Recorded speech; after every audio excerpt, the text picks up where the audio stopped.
Mete ahí al Cruz Azul, güey, y agárrate unos pinches cascostales, güey. No, no, we can't. Yeah, no, heck no. She didn't understand hanging out with Big. She didn't understand that you had to be there. Yeah, like. Yeah. Este güey se está juntando con los pinches negros, no se junta con los cholos. Yeah. Yeah. Yeah. Yeah.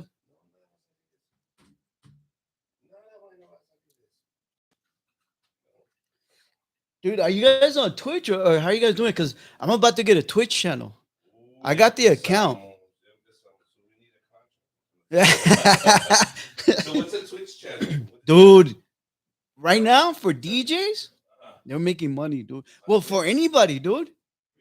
Dude, I had an interview on Saturday. And on Twitch, yeah. And I'm here thinking, like, okay, it's like Zoom. It's probably like a studio and Twitch. Yeah. And okay, like, it's probably like Zoom, like a fucking phone call. Yeah.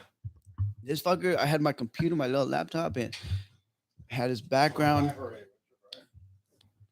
Yeah, just go to Instagram Live. I asked them. I didn't have green screen. They had it was two dudes. They had the green screen. Hey, dude, do I need a green screen? Because you want that background? My background is a wall full of records, vinyl records. Yeah. He was like, "Oh shit, that's real."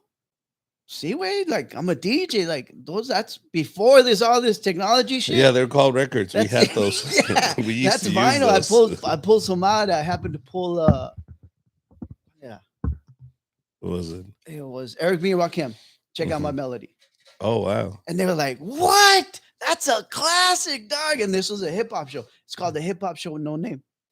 Yes, y me dicen, "No shit, that's a classic." And what else you got there? So I started pulling records, and I had a couple magazines from when I toured Japan.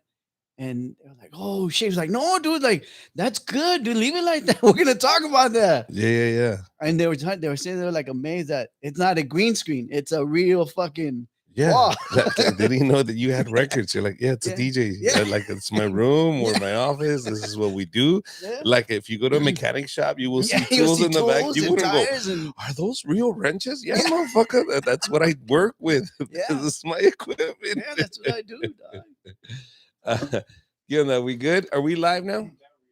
Very good, ladies and gentlemen, that you're joining us right now. What am I looking at, dog? You got so many goddamn cameras. Don't worry, look at all the cameras. Don't worry, everybody's live. I'm just gonna look into your eyes. Look into your eyes. I'm here with DJ Ray, ladies and gentlemen. So, quick backstory: I met DJ Ray at LATV. We were doing Max to the Max with Patricia Lopez. Yeah. Remember, you were the DJ. Good times. You were such a cool cat back then, dude. I mean, but we haven't hung out in a long time. But I kept up with you. I kept up with your career. Yeah. I see everything you're doing. God bless you, bro. Shit, you're grinding, dude. It's all a grind, dog. It's all a grind. Luckily, I got picked up by ACFC, which is the female version of LAFC.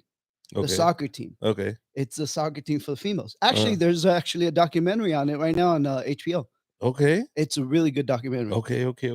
Girl power, though. Yeah, that's awesome. Dude, my little girl just asked me if she wants to play soccer. Come through. And I told her, "Yes, mija, I've been waiting for those words to come out of your mouth. Daddy, I want to play soccer." I mean, it's a growing business. It's going to be huge, dog. Yes. It's the company is led by women. Yes. Majority of them. And Natalie Portman, a couple other females that are really important. When it comes to that in the stadiums, what is your job as a DJ? So as a DJ in the stadiums, I play the music before they sit down, like when everybody's sitting down, getting their beers, getting everything together. As soon as the ball is kicked, I stop, and then as soon as the referee blows the whistle, I start playing for the halftime, unless we get a performer or some other that they're trying to do. Okay. And then at the end of the game, I play a little bit and that's all. Now, who selects the music? I do. You get to select the I get to music. select the music. So they have trust in you to say, "Hey, DJ Unfortunately, Ray, they make do. sure I'm that." so far. I'm doing okay because it's second season, so I'm okay. Now, do you read the audience depending I on who have they're to. playing? Do you Yeah. change music depending on who's coming in to play? Depending. Okay, so I look at it this way: who we're playing. Because if we're playing New York, I'm playing some New York stuff, East Coast stuff. Mm-hmm. If we're playing San Diego, Uh-huh. all West Coast, and Yeah, everybody's enjoying it. of course. You know. Also got to look at the crowd. Si hay un chingo de gringos, Taylor Swift way. Of course. That's a Yeah. given, dog. And, Really? ay, Is Taylor Swift oh man, ooh. that's the one that See gets that? them. That's a good DJ, bro. That's a good DJ reading that Si veo un audience. chingo de pinches nopales en la frente, Uh-huh. la chona, güey. Yeah. Ooh, Y ya you got estuvo. you just hit my heart Yeah. right there, bro. That's me. I'm bicep to the heart. That's Y true. ya estuvo, Yes, güey. do. We played America Uh-huh. Femenil. Uh-huh. Man, the fans from El America are wild. Oh yeah, bro. Dude, I thought I was By the way, they just lost to America. My respects to you guys. I know you man, lost that's to my team, Chivas. dog. I They know that's my lost to team. Don't even Chivas. talk about that. Let's skip that. Let's skip that. But congratulations, Chivas. Chingue su madre. So, so. So we played against America, dude. We were winning 3-0, I believe. Mm. And the second half towards the end, no. In the second half, right around the beginning of the second half, empiezan a salir con humo, güey. Amarillo y azul. And Of I was like, oh course. shit, ya se está quemando el estadio, No, güey. I And mean, todos los gringos, güey. All the ladies that are Caucasian. Oh my God, what's going on? How come there's smoke coming out of over there? No, wait, chill. That's the thing. Just check it out. Because at first, when the smoke comes out, no sale con color, sale como gris. Yeah, it's And just then it great because turns, it's the initial powder that's lighting up the color. exactly. Yeah, And then yeah. it turns into whatever color they chose. No, güey, le sacan un pinche Edo a los pedo, güeros. güey. What the hell? Oh my Yeah. God! They're Fire! burning down the stadium. Fire! This is a riot! It's a riot! It's a riot! Sí, güey, no, son esos pinches, no los podemos invitar a ningún lado, güey. Where did you get started, bro? Like I don't. Okay, let's talk about the culture aspect of this because you have made yourself a name out there. Like I people recognize you when I say DJ. Oh, I know that guy. Oh, I heard him on the radio. Oh, I worked with him, and so you've done major events. But to get to this point, you understand? I don't. Who bought you your first turntable? When the hell did you get into this? I've done it like how I want to, or my goal. You know, I want to be like we were talking earlier, like a Dioro or Tiesto. What do you think is lacking there? If you, I mean, I think I'm not knowledgeable on who to talk to. You think it's the networking? It's more networking for me. I network, but not as much as hard as I should. Let me ask you this: is it all on the mixing? Because like De Oro, what he's doing, I saw you do at LATV. Yeah. Do you understand? Like these young kids are coming. That's why I say it's networking, because De Oro met the right person. Yeah. And he got in. Yeah. And so now he's doing the same. But see, let's go back to where I started. Yeah. Let's go back to where we started. Yeah. In my household, at the house, you listen to cumbias, you listen to, at the time, quebraditas, you listen to Spanish music, Vicente Fernandez. What year is this? 92, 91, 90? Oh man, thank you. Is that what we're talking about? Because that's more 80s. More 80s? Yeah. Okay, 80, 89, 98. I mean, 89, 88, 87. 87, okay. 85. Chalino at this point was just breaking through. Right. The generational gap between dad and son when it came to Spanish music, this is very important, guys. We were closing it up because now kids were listening to the same music dad and mom were listening to at this time. Exactly. So I met Big Boy because outside of the household, I'm listening to NWA, Public Enemy, KRS-One, Boogie Down Production. You're all hip hop. You know, all hip hop. A little bit of house. I wasn't too much into the freestyle stuff, although people might think like, dude, you're all into freestyle, because that's sometimes I get hired because I play freestyle. Nobody else is playing that right now. But people are like, how could you not be into freestyle? You seem like you love playing it. Yeah, of course. because I lived that era. I know the music. It doesn't mean I was listening to it like I was listening to an NWA song. I always ask people, what would you go buy? Meaning, when you go to the store, exactly. you go buy what you love, not Exactly, what other people like. Yeah, and I was buying NWAs and So you were hip-hop. into rap. Yeah, I was definitely into hip hop. As a matter of fact, my mom, we were going to the car. And I was young.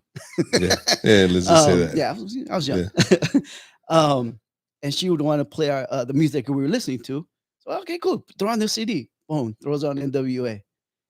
Motherfucking.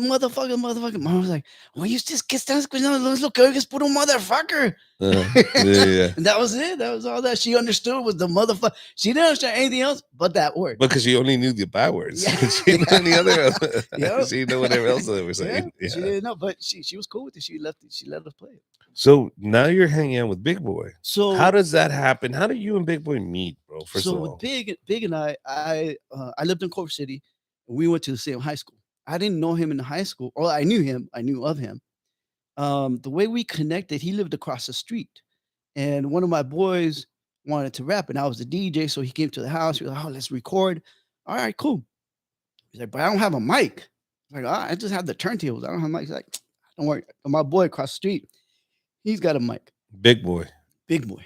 And he went to his house, came through. From that time on, we just hung in the garage, just chilling, mixing. You, Big Boy, and your boy. Yeah, my boy just went and did his own thing, but me and Big just hung out, did our own thing in the garage. We made our own albums. We made our own rap songs. There's probably a rap song out there on record made by Big Boy, really, but not by that name. Yeah.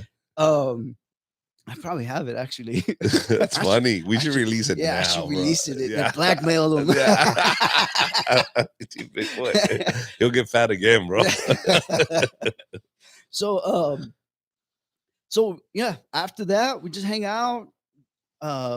He met the Baker Boys, and the Baker Boys invited him to a barbecue with the boss of Power 106. Okay. And the boss of the Big Boys was like, "Man, that guy needs a radio show." So he asked him, you ever done a radio show?" Shit, we used to do a radio show from the garage, but that was it. Yeah. He's like, "Hey, we want to give you a job. Come through the station and do your thing." All right, cool. Este güey no tenía carro. So he asked me, "Hey man, I need a ride, dude." To the radio station. To the radio station. Like, okay, let's do it. Let's go. I used to give his mom rides to work, you know? Yeah. Being cool, you know, that's my homeboy. Yeah, of course. Yeah. Let's do it. Knock it out. So we'd go, I would give him a ride to work. So I'm thinking, okay, I could take advantage of this, learn the boards, learn everything there is to know technically on the radio, and take it to La Que Buena or to a fucking Paisa station. Yeah. And said, "Dude, I come from Power 106, dude. I know this stuff." Uh-huh. Well, it didn't turn out that way. I just stayed there. Yeah. They were like, after like 3 or 6 months or so, they're still like, "Hey man, why don't we pay that guy? That guy's here every day." Yeah, with Big Boy. Yeah, it's like, let's just pay him, dude. Like, yeah, started paying me good, and from there we blew up. So because you started with the midnight show, right? Yeah, we started with like I think midnight to 6 or something like that. Midnight, late, like the. You guys were the right after the club, right? You understand? Like we would listen to you at Power 106. Say we. I would listen to you at Power 106 when you and Big Boy were at 12 o'clock at night, bro. Yeah. And you guys were doing all sorts of craziness because we had to stay up. We weren't doing no drugs right there, so we were like, man, we got to stay up. So we, you know how phone taps got created was we would call the local market or the 7-Elevens or the gas stations. We would get their numbers and we'd call them and we just fuck with them for hours until we had to go home. And then we got a producer, and the producer listened to the phone calls, and they were long phone calls, dude. It was like 2 hours just fucking with people. Yeah. And they're like, "Dude, we can cut this up and play it on the air." I'm like, yeah. Cut it up, play it on the air, and it became a good success. Yeah, dude. Because that was one of my favorite things to listen to Big Boy in the morning when he got the morning show. So, did you go with him in the morning? Yeah. When he got transferred to the morning? Yeah. Okay, so what happens there? What happens? You guys go to the morning. You guys become big at that time. Yeah, we just everybody was digging what we were doing. What we were doing, well, the way I looked at it, I was hanging out with my homeboy, with my homeboys, because it was me, Sean, and Big. Yeah, yeah. And I was just hanging out and getting paid for it. Yeah, yeah. Lo que faltaba eran las chelas. But Yeah, none of yeah. us drank. So we were just like, we didn't drink, we didn't smoke, none of that. Yeah, So our high was just laughing. yeah. Having Oh a man, good I would time. go home. I would go home with stomach aches. My muscles would constrict because of the laughter we would have on and off the microphone. Yeah, yeah. And off the microphone was even better because we could curse. Yeah, yeah, yeah. Did you guys get in trouble for any of that stuff? Did you guys ever curse on the air? Did you guys ever? Did you guys? One time we couldn't figure out why the microphones weren't going on.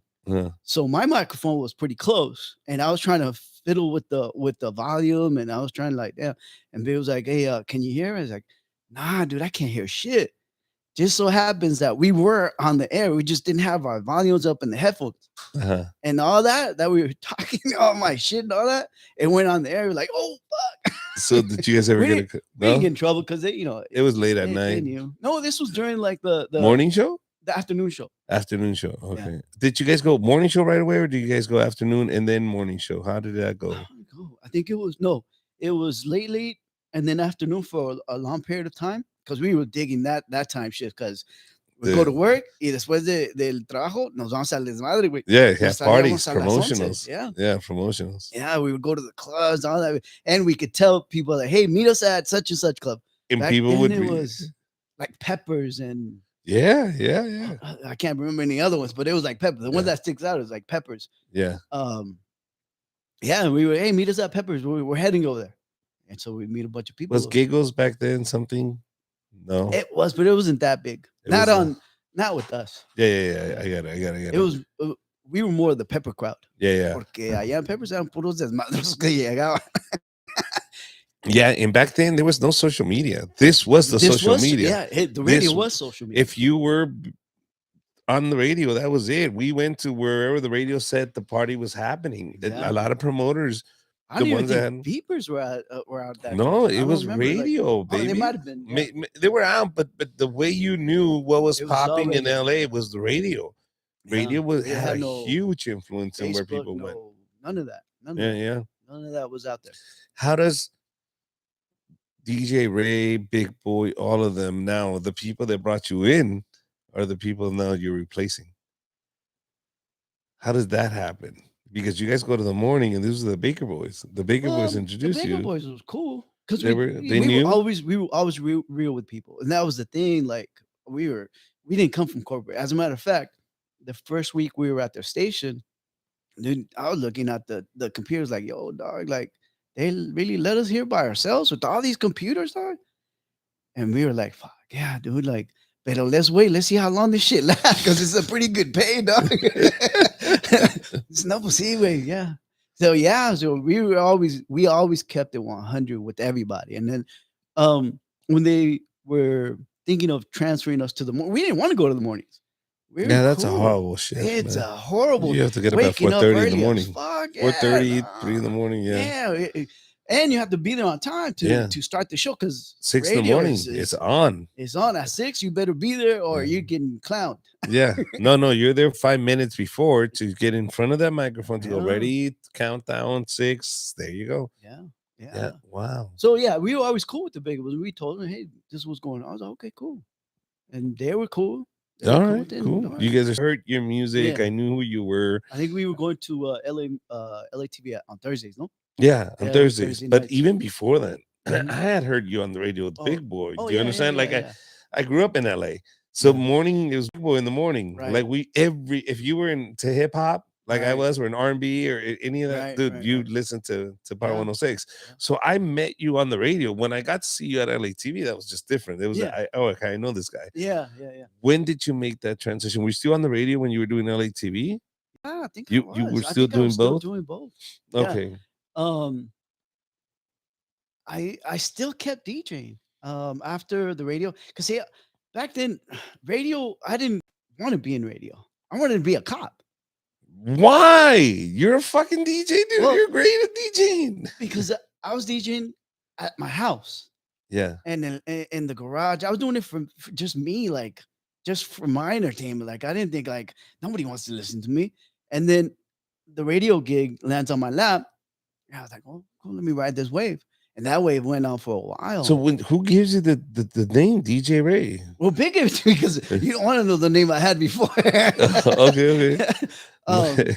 and my mom named me Ray, so I was like, Ray. Raimundo Martinez Espinosa de la Torre Salada, some shit like that. No, fuck that, DJ Ray. Yeah, let me shorten it up a little. Just So Power 106 was your first introduction to a real official DJ gig? Well, to radio and to a career. Because before that, I was working jobs, pero era, trabajando at fucking Toys R Us and shit. Yeah. Any service job, yeah. But it was like it was a good, opening the door to a career. Yeah. But it wasn't the career that I wanted. Now, how old were you when this first started in the radio? I was like 18. You were 18? You were that young? Wow. I was like 18, 19 around there. I was young. Straight out of high school. I remember graduating from high school. And then going into radio.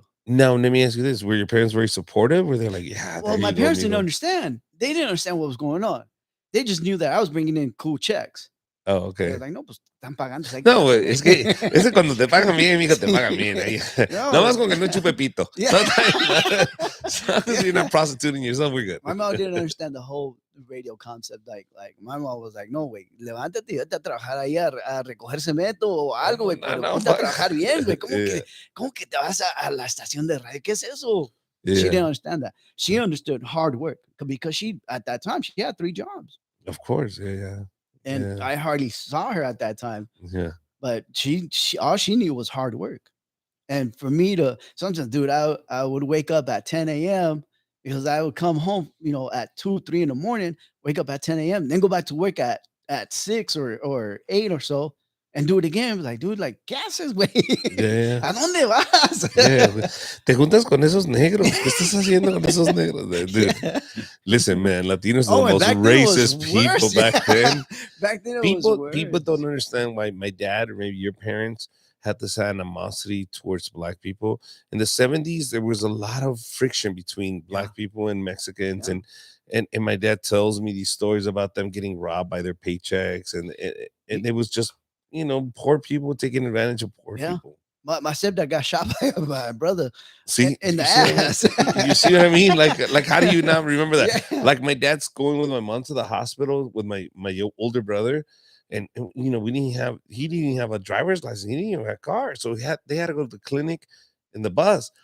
And he remembers somebody trying to snatch my mom's little bag. And my dad gets up, and the guy just nails him. It was too black, and so you remember that back then, they're very 70s, standoffish. 80s, yeah, that's what you thought of. Yes, because your parents would tell you they instill the fear in you. Porque estás con esa persona? No, you can't. So this is how my big won my mom over, because one time right in front of my house, I started getting into a fight. I was, as you can tell, my nose, I was a fighter, and not no more. I'm glad that's a fighter, not a coke habit. I'm so glad that's not a coke habit. That's so no. Okay, because I was that weird. No. Okay. I was about to ask you about that nose, but I'm glad you explained it. All right, good. So I'm fighting in front of my house, and Big comes and he kind of helps me out, and my mom saw. And so my mom comes out with the apple. She didn't know what to do. So, oh, here. No manzana, way. You look hungry. yeah. But he always looked hungry back then. So Big was, le agarró el cariño ahí. Sí. And then from there, we're good. All right, good. Dude, my dad, the same thing. I think as he got older, he met a friend named John. Yeah. He was African-American, and they became the bestest friends, bro. Absolutely, like, you couldn't separate them. In that animosity that he grew up with, that anger he grew up with, it went away. And I think it needed just one person to really change his perspective on a certain person. And John was that guy. I'm sure there's those thoughts about Mexicans or oh yeah, of course. There's misconceptions or just anything they build up and say, Mexicans are this way. But once you get to treat that person, look up beyond that color of skin, you'll realize what a great human being that person is. The only place in the world that people look at people's color is here in the United States. No, bro, I gotta correct you there. In Mexico, they do that too. Okay, I in never. Mexico. In Mexico, and then I'm just gonna tell you, the color for some reason in Europe, the same thing. Yeah. And I think people just need to realize how stupid that Oh is. yeah. The fact that Yeah. the color of skin doesn't determine what Who kind of you are. person or character that person is. Yeah.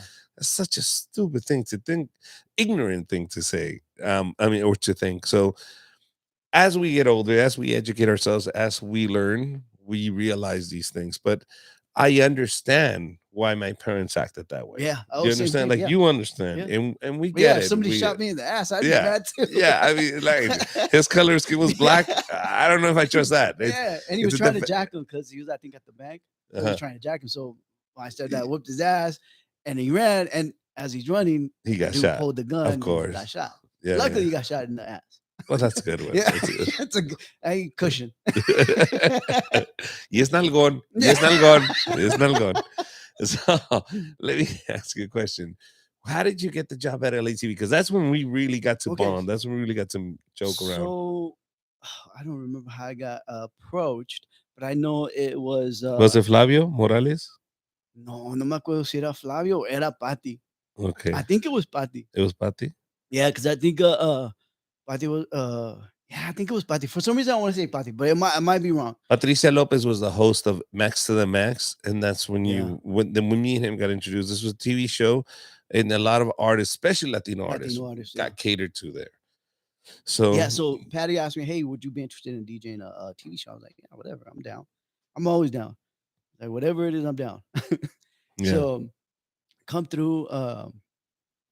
We're doing this show. She was trying to explain it. Myself. I didn't understand it because I understood hip hop and I understood Latino music like this.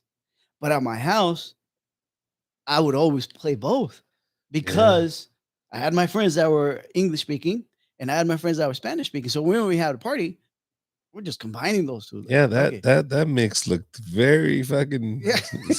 Yeah. So we're like, dude, like diverse. We're not. And so I was like, all right, cool, let's try it. I'm down. And she was like, oh, but you have to play Spanish music and you have to play English music. I was like, all right, cool. I've done that before, but not on the air because they wouldn't allow us to play Spanish music because it's not the format. It was only hip hop. All right, cool. I'll give it a go. Fuck it, why not? Yeah. And it worked out great. I mean, the English music with the Spanish music, and then bringing Spanish artists, and then we started bringing English artists too. Yes. Because for my birthday, they let me bring people who I Oh, bro, for your birthday, Big Boy showed up. I remember that celebration. Yeah. Everybody showed up, dude, for that celebration for your birthday. Yeah, I remember. They were like, yeah, just bring whoever you want. I was like, all right, cool. So I just dude, we were drinking that day in the studio too. I'm just letting you know now. We got fucked up that day. It was a great birthday, bro. It was a good day at work. Yeah. But okay, De Oro. That's what I'm saying. Is we're just discussing that De Oro is coming up with this new like sound where it's Latin beats and Latin songs and all that. But I'm thinking, man, DJ Ray used to do that shit back in 2005, 2004. Well, that's bullshit. Even same thing too. A lot of radio stations are bringing in now que Bad Bunny con la banda MS or Frontera. Yeah, con Frontera, quién sabe qué. Dude, that's old news, dude. I was bringing in Maná, I was bringing in Tito Puente to the radio station that we only played English music. I brought in Vicente Fernandez. You know. Now, did you bring him in? Yeah. How did you bring him in? It took me a year to convince. Okay, so I was talking to Big. I was like, dude, because I'm thinking like, okay, this is cool, but what else can I add to the show? You know, this is my show too. What else can I add to it? That's part of me. It's like, well, at my house, I listen to Spanish music. Like I listen to Vicente, just like, you know, our listeners listen to Vicente, but they also tune in to listen to the hip hop. Like, dude, I think I could bring in Vicente. Just let me make a couple of connections, and I think I can bring him in. He's like, dude, if you bring him in, that's cool. Big knew who Vicente is at this time. He was like, if you can bring him in, cool. But we're not saying nothing until that motherfucker's at the door. Because if we say, oh, we're bringing in Vicente, he doesn't come through, we're gonna look like suckers. You know, it's like, all right, cool, done deal. Let's do it. So I made a couple connections. and convincing the Latin people to bring in a celebrity, because he was a celebrity, he He's a was a huge legend at that celebrity time too. when he brought him in. I remember And that iconic day, bro, when he brought him yeah, in. it was hard. They were like, dude, lo, te lo vamos a ayudar, pero no le digan nada irrespetuoso. No empiecen a chistosear con él, porque este es un señor serio. Uh-huh. Ah, no sé si, I got it, I got it. Y luego, ¿y cómo le van a hablar si el Big One no sabe español? That's another thing. When I'm at home and we have to go to the doctor or You to the translate. fucking to whatever it is that we have to go, they only speak English. Guess who the fucking translator is? Aquí, way. Yeah. I'll translate. Uh-huh. Okay, done deal. So it took me a whole year to do it. When I told Big Dude, we're going to be sent there on this date. I was like, all right. He didn't say nothing. He was like, all right, cool. That's all you. We didn't say nothing until the day of, when we saw Vicente on the little camera, and he came in by himself with the little helper. Mm-hmm. And we saw we heard the doorbell, and we're like, is it him? Dude, and Big was like, oh, dude, it's him, dog. It's him, dog. We were acting like fans, dog. He was like, holy shit, we got Vicente in here, dog. No mames, way. Like, oh shit, okay, cool. So we get him in. Y este cabrón starts clowning Big. Vicente starts clowning Big? Start clowning. He's like, mira este pinche negro, cabrón. Estás bien grande, güey. And we're like, wait, you told us we could clown you, dog? Like, what the fuck? Nah, dude. Like, let's do we're this. good, dog. Like, from that day on, Vicente and Big became extreme friends, myself as well. Mm-hmm. And shoot, Vicente is an awesome person. Yeah. I had the pleasure of meeting him in person, talking to him for a little bit with Luis Alba, and there's a video out there. But yeah, dude, he's very simple. And I remember that interview. I remember as a young kid, like listening to that interview, going like, I can't believe Big Boy has Vicente Fernandez. That was such an iconic moment. And then it repeated itself many times. But the first time, though, when you got to hear Vicente Fernandez and Power 106, you were like, oh, what the hell's going on? That closed that gap. Yeah. And then that's when people who are bilingual, who are of two different cultures, were like, okay, it's okay to show my culture, to show that, hey, I listen to Spanish music and I listen to English music, and it's okay. Yeah. Because before that, people were like, nah, like they were like, you listen to fucking Los Tucanes, like pinche nacos, like no mames. Yeah, you and my dad. Yeah. It was. Yeah, and that made it cool. And that made it cool. Yeah, absolutely. It was the fact that Big Boy put a stamp on it and go, look, you can listen to rap and you can also admire somebody like Vicente Fernandez. Absolutely, yeah. That's fucking awesome, bro. Yeah. That's fucking and then after that, it opened, because even the gerentes, the management at the time, they gave me the green light, but they're hesitant. I don't know how it's gonna work. We never changed the format. We don't even play his songs. So we had to convince them too. But he's such an iconic person, bro, that it didn't matter. The fact that even Big Boy knew. But the management didn't know. No, the management didn't know. Yeah. But they needed to realize, you don't need to just get out of the way. Let this happen. Just let us do our thing, and we'll make it happen. After that, whoever you want to bring him in. So I started bringing in Tito Puente, Mana. At the time, Mana was huge. I remember those. I forgot who else. But all the Latin artists that were on point at that time, we were like, yeah, bring him in, let's go. And then it was a lot easier to convince people now, because now we did with Vicente. Anybody else was like, oh, sí está bien. What happened after Vicente got off that air? Because it was such a groundbreaking thing. Did everything change? So during the interview, the interview went longer than what it was supposed to. Yeah. I think we went maybe like 30 minutes longer, 45 on the air. And so, dude, did you just fart? I heard a fart, dog. No, but can you smell it? Can you smell it? No, it was a seed, but if you can smell it, bro. Yeah, don't be doing that. No. So we took longer, but it was okay. And then we stayed another hour in the green room talking to Vicente. He was telling us the stories of him touring, how this was way different, that he'd never done it, and it was he was so grateful that big interviewed him. You know, he was telling me muchas gracias and es un honor. And he was like, dude, it's our honor. What are you talking about? You're huge. After that, after the interview, we went on for a good 1 or 2 hours just chilling with them, just talking like you and I are talking. Yeah.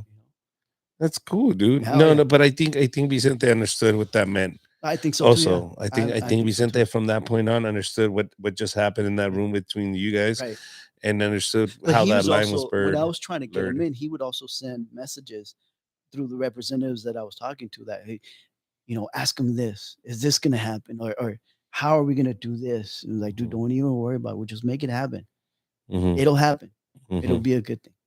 Yeah. You know? And luckily he was down with it, like, okay, I'll give it a try, dude. But the first sign of getting disrespected, I'm walking out.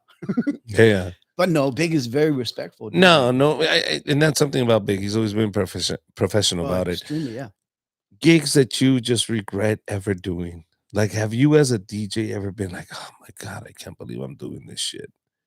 Not that I Anything regret, but but I've had some bad memories ones? that I'm like, oh fuck. Like, for example, I'm looking TikTok allows you to see a bunch of other shit and a bunch of people, but one of the things is that there's a DJ out there that'll tell you horror stories about La Quinceañera and how the boyfriend was going to expose her and show pictures of her naked with another man and all this. Shit, I haven't done that. Like shit like that. Like, I've had experiences, but through my shit, like bad experience. Like one time when I was starting as a DJ, I was doing a club. You know what kind of club it was, like what kind of music. And I'm a hip hop DJ at the time. I didn't know anything else but hip hop. So I'm walking into a club, and at this time, son puros discos, güey. I'm DJing with turntables and vinyl. Yeah. So I'm taking my crate. Already picked out my music. Crate is where they would carry records. Yeah. There's some people out there going like, what the fuck are crates? Like with butter and gel and jelly and no. These are records. Crates full of records. All right. So I had my set ready, and I walk into the club. He's like, all right, you ready to go? Ready to go. Done deal. The crowd is right there. I'm on top on stage. Oh, that look great. Chingón, güey. First record is Hey, We Want Some Pussy. Clear the fucking dance floor. Why? Because that crowd was a house crowd and they didn't give a fuck about hip hop. Oh, really? So I'm doing my set. Oh shit, I'm gonna kill him. Hey, we want some and at that time, We Want Some Pussy was the shit. Yeah, I still remember. Yeah. And I was like, fuck, what happened? Like, oh shit. All right, let me throw this one. Boom. No mames, güey. That shit's empty. Yeah. So I was like, no, fuck. I bombed that day, dog. Like, it was horrible. It was horrible. Wow. And then there's times like I've DJ'd. Remember back then, people used to break into warehouses and do like raves or yeah, actually, like, I got involved in some of those. Okay, yeah. so I did one of those. Okay. So I go DJ, and as I'm DJing, I'm into my groove and everything. On the side, I'm seeing like people falling over. I'm like, what the fuck? Because the stage was up on like a platform, and there was people sitting on the platform. So I'm looking around, and it's just got running ODing on like next to me. I was like, what the fuck, dude? Oh shit, hold on. We gotta wait. Pause it, because I want to come back to this. Okay. I want to come back to this. Hold on. Pause it.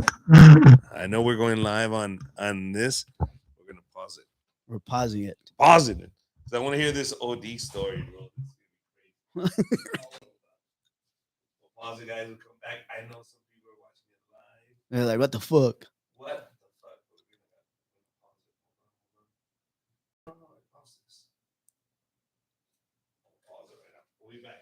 You're not gonna bring out the drugs or anything, are you? I don't feel like ODing right now.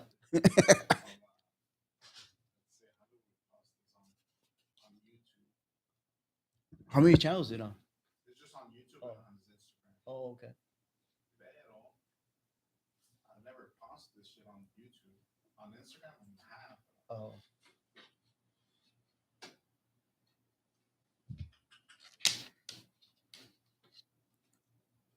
That's when that big like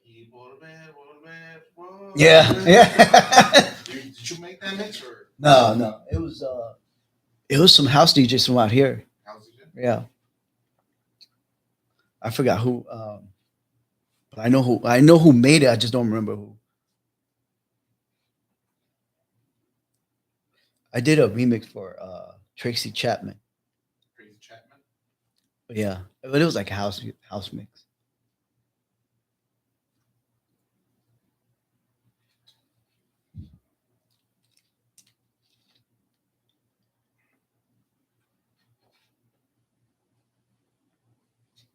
How long do you guys usually go for? Usually for about an hour. Oh yeah. Hour and a half, depending. Oh okay. So it doesn't matter like the time. Oh, okay, good. But I mean, he's respectful by your time too. So. Okay, we're back on. Okay, so tell me, somebody was ODing. Where were they ODing at? Right in front of me, right on the stage. Yeah, that was like. Hold on. This is crazy. So you're doing a house party and It was a a warehouse party. And it was in downtown LA. It was actually, I want to remember. It was right in downtown. And they broke into the warehouse, and I was like, "Damn, estos cabrones." So how do they get how do they get a hold of DJ Ray? Well, because I was on the radio, I knew. I understand. So shouldn't the guy that's on the radio not go to warehouse gigs? The money talks at that time, dog. I was getting paid. Yeah. I was like, yeah, if I'm getting paid, I'm there. Hey, let me tell you, if you were on the flyer, people would show up. People would go, "Hey, dude, that's DJ Ray. He's gonna be there. I'm gonna show up." That was the kickback or the gig you would go to. So I'm looking around and I start seeing the little globitos, the balloons, and people walking around and like doing this shit with the balloons. And that's when they're like eyes were rubbed, like, what the fuck, dude? Man, I'm like, I'm getting the fuck out. Was it Wham Wham? Is that what I don't remember what it was called. It was Nas. Okay, yeah. Nas. But I know it made your eyes roll though. Yeah. And I was like, and that's what we were talking about earlier. How I don't do drugs, I don't drink, I don't do none of that. Not even I had a little episode with weed, but that's just because of the people you hang out with. Si me dices con quién te juntas, te digo con quién eres. Yeah. But that was it. Like that was it. Well, because I didn't want to be that guy being taken out by the security guard. Oh, pedo. Si saben cómo me pongo, ¿para qué me invitan, güeyes? Yeah. You didn't want to embarrass yourself out there. So when they were ODing, I was just like, man, this is crazy. I need to get the fuck out of here. So I actually cut my set and I was like, all right, I'm cool. I'm done. Who's next? And you're like, fuck it, I'm out, guys. Sorry, I don't want to be involved with the cop show. What if something happened? No, bro. You're a part of it. You understand? Were you a part of it? That you organize it with them? That you coordinate this with them? Because whoever was in charge of it is gonna pay for these kids dying. You know what I mean? Luckily, nobody died though. Okay, good. They definitely were on some trippy ass shit. Wow, dude. Yeah, that's bananas. Yeah. Now, I see you now with Golden Boy, bro. Before we get into that, we were just discussing this earlier about my wife being married to a comedian. Okay. Are you married? Do you have kids? No, I'm not married. You never got married? You never had kids? No. Oh, I have a kid, but okay, you have I'm a kid. Not married, no. Okay. Yeah. She's not a kid, or she's no. He's an adult. Yeah, he's an adult now. 27ish. 27ish. Yeah. Okay, 27ish. Okay, so your kid's a grown man now. Yeah, my view on marriage, dog, is different, dog. Marriage has changed. It's not like how our parents and our grandparents used to honor that shit, dude. They used to hold that shit. Lo que caiga. Till we die. They used to hold that till death do us part. Yeah. Like 100. Now, una pinche pelea que no tiraste tus calzones en el pinche zinc, quién sabe que no lavaste tu ropa. Quiero un divorcio, güey. Yeah. Ay, güey, the fuck? Yeah. You know, it's like that now. Yeah. And that's why I haven't gotten married. Well, listen, I look, and when it comes to marriage, I looked at it as a business transaction. Do you understand? No, wait. Come on, no. Who's your business partner in life? Oh, okay. Do you understand? This is life. Okay. Who do I want to associate myself? I thought you ordered like a little Chinese guy. No, nothing like that. I need to order a bride. No.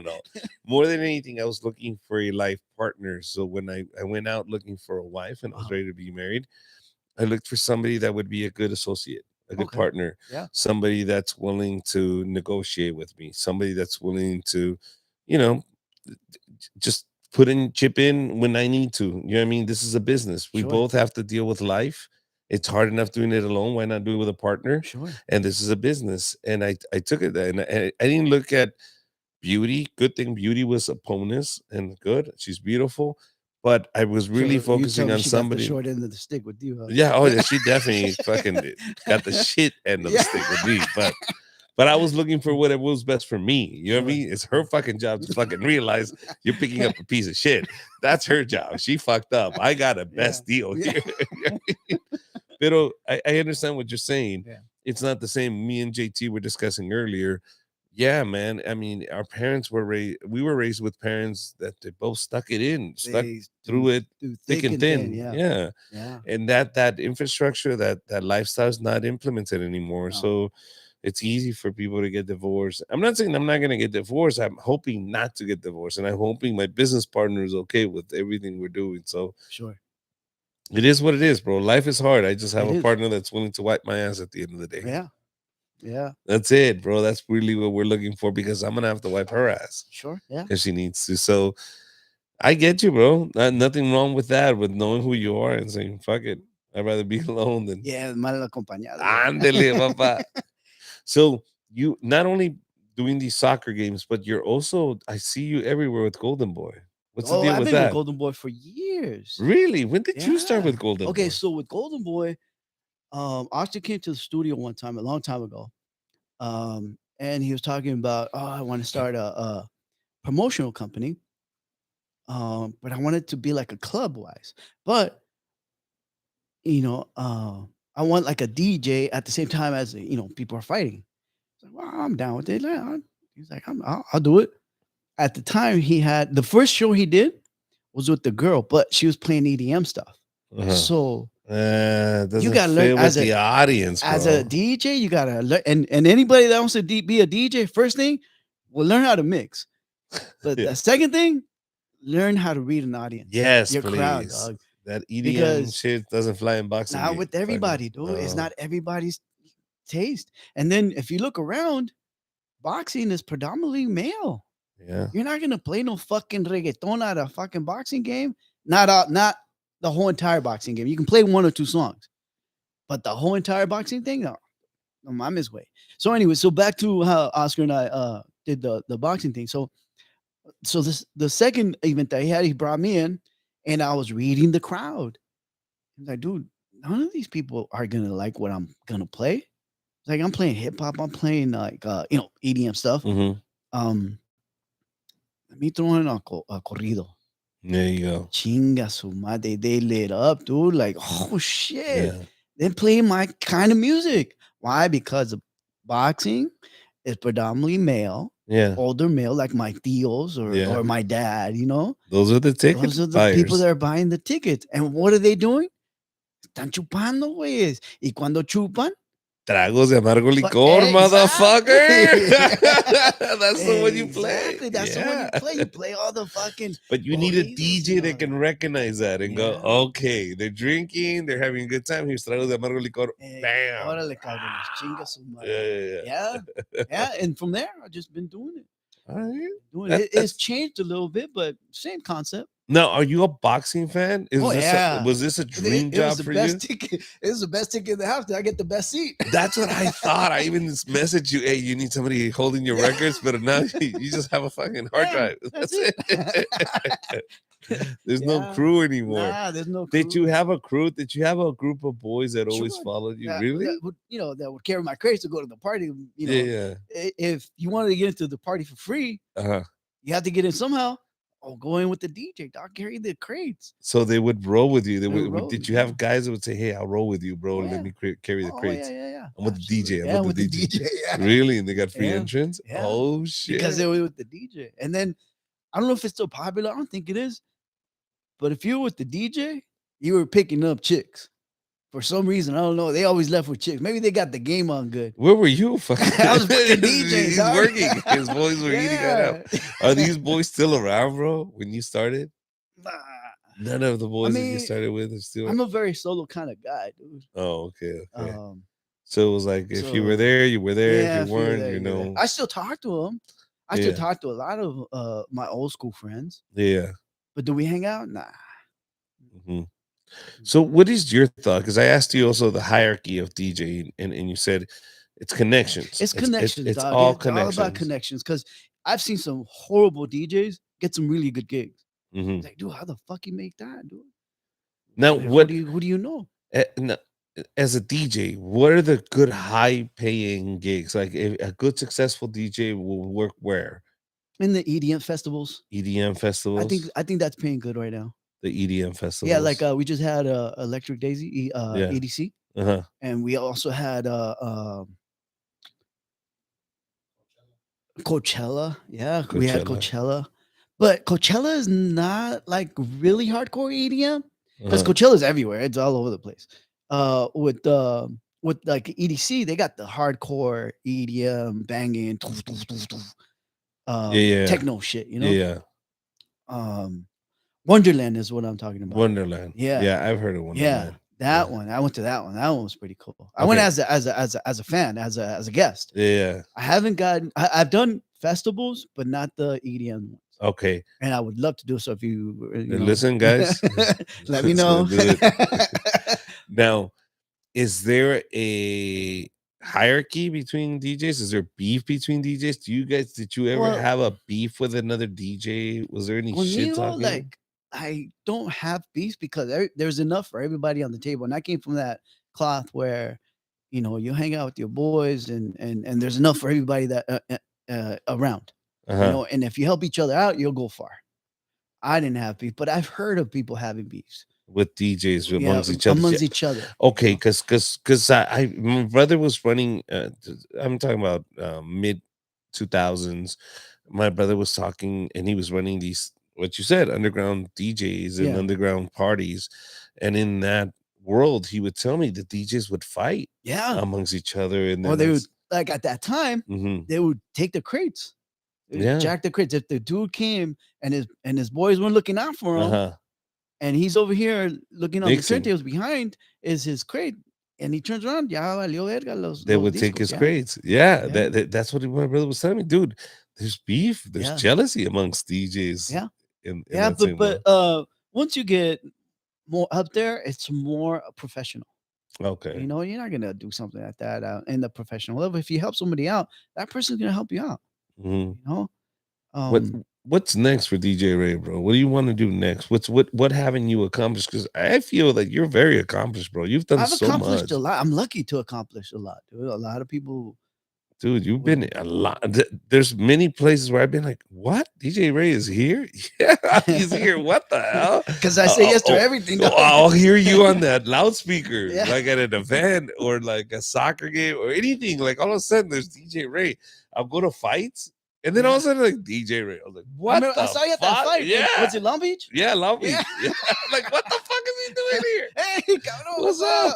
So you're everywhere. Like, I try to be. What's next? I mean, like, what do you want to do? I'm trying to definitely blow up ACFC because I know that's going to take off. That's huge in my heart. That's huge for me for it to blow up. Number one, because women need to be equals, dog. I mean, they're not getting paid right. It's always been like, oh, you're a woman, you can't do what I do. No, dude, they could do it and probably even way better than us men. Listen, I think it's entertainment. I think right now, it's a male-dominated sport. There's no doubt about it. But that doesn't mean that women can have fun with it. You know what I mean? In a respectful way. Like, I think if they mess with you more with the music, because music is such a universal tool that you can use, where the girls will like go out there and connect with their fans in a different way, maybe do a little contest. But at the end of the day, what you're doing as a soccer player is being engaging to your fans. Exactly. Now show it on the field. Now that you somehow connected with that player in a personal level, now that becomes your player, and now you will cheer for that person. If they score those goals and they show you their skills, you're like, oh my God, of course, that's my player. Exactly. But I think you should explore something like that with the players, where you can do something with them with music. That's what we're interact with the fans. More, yeah, dude. Because I'm all for it. We're only in the second season. Bro, but I'm all for it, dude. Me as a father of a little girl that just got informed that she likes soccer. And that's who I'm thinking about. Like in the future, that's going to be our future. Yes, because I can't wait to go to these games. I can't wait to see her compete. And I want her to lose. I'm sorry, but I want her to lose, and I want her to know that she didn't get a trophy.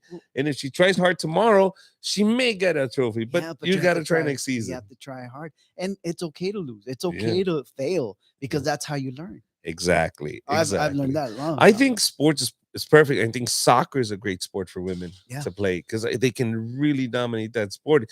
It is skill. I mean, it is strength, but at the end of the day, it's really skill. How well you can manage that ball, how can you take it down the field and score. So, dude, I'm all for it, bro. I think you're on the right path.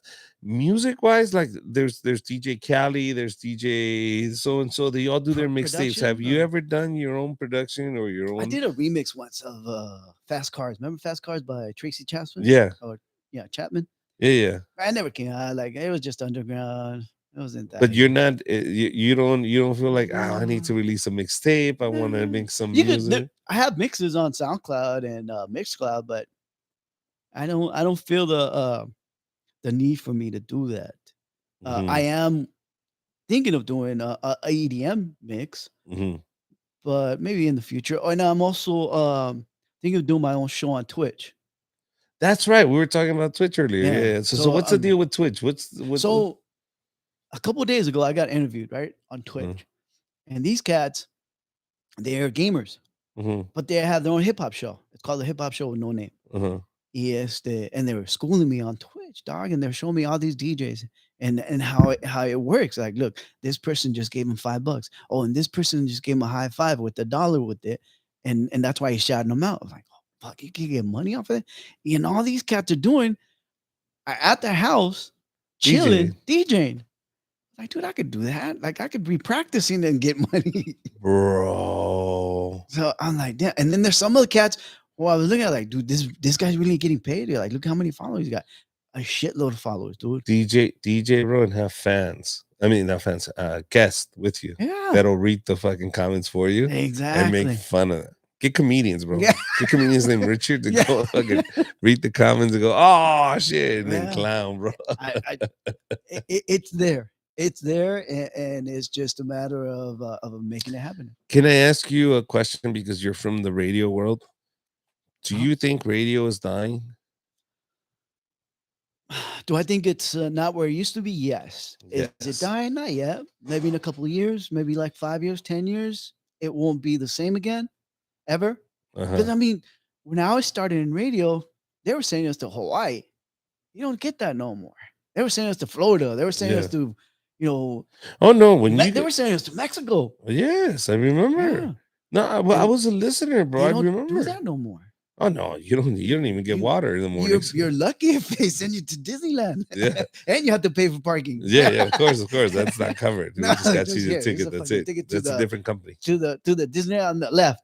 Yeah. You walk 3 miles to Disneyland with the equipment. But yeah, dude. I mean, radio is not what it used to be.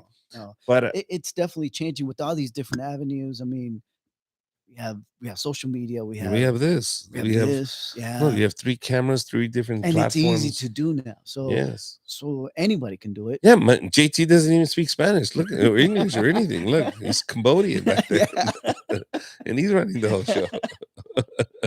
So you can definitely do it easily. Is radio dying? It's going in a different direction. They need to figure out how does radio, because Big Boy did a pivot, and I like where he's going with it with his podcast. Yeah. I like that. I like that. I really like what Big Boy is doing with his podcast, and I think that's the way to go because he's such a huge personality, such an iconic person that we've known. And I think that's where it's going. That's where radio is going to be. Podcasts. Yeah, podcasting. Do you have a podcast, DJ Ray? Nah. But see, radio landed on my lap. It wasn't what I wanted to do. I was doing radio no más porque sí, no because it was paying the bills. It wasn't even paying the bills. It was just entertainment at my house. Oh, okay. My mom bought me my turntables so that I don't want to go with the cholos, so that I could stay at the house because she knew that I liked music. And so it's like, órale, cabrón, hay que quedarte en la casa y aprende cómo hacer esto. And I never left the house. You didn't think your mom just wanted to pimp you out to every Mexican party and go, mijo tiene DJ, mijo tiene DJ. Tiene DJ, si quieres para la quinceañera. Bro, I swear to God, as soon as my mom bought me a video camera, VHS, those big monster ones, she started pimping me out to every quinceañera and every wedding. So no, mijo sabe, he knows how to record. He knows how to record. Yeah, probably. That is crazy, bro. Well, look, congratulations. Does your kid have kids? No. No? All No. right, good. Teach your kids to be just like daddy. Yeah. Live your life, enjoy it. Yeah. DJ Ray, it's such a pleasure, man, No, to sit down with you, talk to you after so many years, and just touch base, man. Yeah, I we mean, need to do it a little more often. I was a fan before you even showed up to LATV because of what I could hear on the radio and go, dude. Anytime you have any land representation, Sure. I was the kind of person that I always cheered for that. But the funny thing is that everybody thought I was black. See, I know I knew you were Latino. Yeah, I guess I sound black. Oh, well, no, I can see that. No, I can see that why they would think that. But I knew that's what drove me into listening to you and what you were doing Power 106. So when I got to see you at LATV, I was like, oh shit, this is the guy I used to listen to Power 106. Because dude, I was a kid, I was in high school, I was in college, I was listening to you guys. So now that I got to see you, I was like, that's dope, dude. And I never thought that could happen to Latinos back then. A lot of people didn't think that could happen to Latinos, but if you make it happen, you just do your thing. You can make it happen. We never. We're talking about different times, guys. Yeah, you understand? Yeah. For us, now, everybody like we were very accepted, but back then to see a land face in a hip hop station, dude, I was like, what the fuck? Yeah. And for some reason, the Latinos at that time would hide that they were Latinos. In the background of Big Boys, then when you hear me. That's where, you know what I mean? Like, that's when you knew that I'm always a raza, güey. Es a raza. Yeah, you hear, or clown them in Spanish or something, Yeah. But I was always trying to bring my Latino into it because I wanted people to know that there is Latino here. It's not just African American or hip hop or no, this is me. What's your next events, bro? Like, where can people just go by and say, hi, DJ Ray, what's up? Where can they see you or hear you? What's coming up? I got 3 events, actually. I got a couple events. I got the boxing event on Saturday. Okay. That's right. In India. It's going to be huge. It's huge. It's, se me olvidó quién va a pelear. Young and Alexis. Rocha. Young and Rocha. Yeah. Rocha and Young. Rocha's good, bro. Rocha's good, man. I've seen them fight, and they come with it, dude. They're going to come with it. I'm not trying to hype them either. No. But you understand, guys like these are the guys that have nothing to they got nothing to lose. They have everything to win, nothing to lose. So they're putting everything on the line. They're not protecting their status or their numbers or their record. They're just trying to make it to the next step. It's exciting, dude. Yeah. And you get those events where it's duds, but most of the time it's all madrazo. Have you ever considered of just bringing back the records so I can go with you and carry those crates to those boxing events? I'll think about it. Think about it, bro. I'll carry the crates. And then Monday I got an ACFC game at the BMO stadium. Perfect. We were supposed to do it Sunday, but LAFC kicked us to the listen. As soon as my daughter gets into the first league, because that's my mission next week. I'm gonna hit you up, bro. I want my little girl to experience that, to really get motivated, because I really want her to really. It's a huge experience for them. I mean, you have to see it live at the stadium with the crowd, with the huge ass stadium. Like, oh, I could do this. Yes, I could be here. Yes, that's what I want. I want my little girl to sit there and go, "Are you kidding me?" Everybody, male, female, kid, grown up, doesn't matter. They're all screaming. It's a huge impact on the kids. Yeah, bro. Whether it be female or male, go watch a sport with the lights, with everything happening around them, with the fans. I mean, the ACFC, they got their own fans, and they come to every game, and ahí están tocando los pinches tambores. Can I ask you a question? No. Yes, I'm gonna ask you a question regardless. Did your dad or mom ever take you to a live event, sport event? My dad would. You know what? My dad would take me to the Olympic auditorium to go see boxing. Okay. But the best boxing happened outside the boxing. Oh, yeah, of course. And then he was like, mijo, cuando digan, ahí va el agua, agáchate, porque no es agua. No te hagas olvidados, güey. And you were here, oh, fuck. Yeah, my dad would take me to that. Yeah, absolutely, yeah. We didn't do like the big events, like the soccer games like that. Yeah. I might have gone to a soccer game at the Azteca, but I was too young, because I came here when I was like 7. I'll tell you. I ask you that question because it's so important for Latino parents, especially Latino parents, And I think we don't have to say this anymore, but back when our days, my dad didn't have time for that. You know what I mean? My Because dad, they were constantly working. yeah, they're working. And Dude, so my mom had 3 jobs. dude, till this day, I haven't been to a basketball game. An Mm. official basketball game, never been to one. Yeah, I've never been to one either. Never been to a basketball game? We should Oh, go wait. together. I went to a slam dunk No. contest. I'm talking wasn't a an basketball an game. official basketball game. You understand? No, We man. don't go to these sports. A hockey game? Have you ever been to a hockey Never game? been to a hockey game. You understand? This is ridiculous. Yeah. I'm 45 fucking years old. I've never been to a basketball game. I'm 25. I mean, he's 25. I'm 45. I don't know how that works, but do you understand? Like, because my parents never impulsed that. The only reason I experienced stadiums or games like that is because I DJ. Yeah. That's how I isn't get in. isn't that crazy? That is crazy, yeah. Dude, my first comedy show I ever went to was the one I was performing in. Shut the fuck up. No, I shit you not. I've never been to a comedy show until I said open mic. Do you think you're funny? And my boys said, go in there and see if you can do this. That was my first show ever at a comedy club. Ever in a comedy club was the one I was performing in. That is funny. That is fucked up, bro. No, I never got to go to a comedy club. So when you say you're gonna be at those soccer games, I really want parents to just say, "Fuck it, dude. Let me take my kids It's to an experience it." especially for kids. Yeah, The adults, okay, cool. They'll get entertained or whatnot, but it's a huge impact, and I see it on their faces. Mhm. On the kids are wide open and they're cheering and they don't care this madre está pasando, but it's the place to be and it's happening. Well, And they want to be there. and my parents are admiring whoever's out there. Like they're apparently doing something that makes them happy. So I want to make them happy. Yeah. If that's what makes them happy, I'm gonna score goals too. Fuck Yeah. it. Well, dude, thank you very much. Thank you for your time, bro. We're Thank gonna you. do it again and Absolutely. keep it Let's do up, man. I'm trying. Guys, thank you very much. That is DJ Ray. It is such a blast from the past, bro. A big fan. He's here at the studio, guys. Thank you very much for joining us. I hope you guys enjoyed it as much as I did. And we'll see you soon, man. Thank you very much. All right, we out.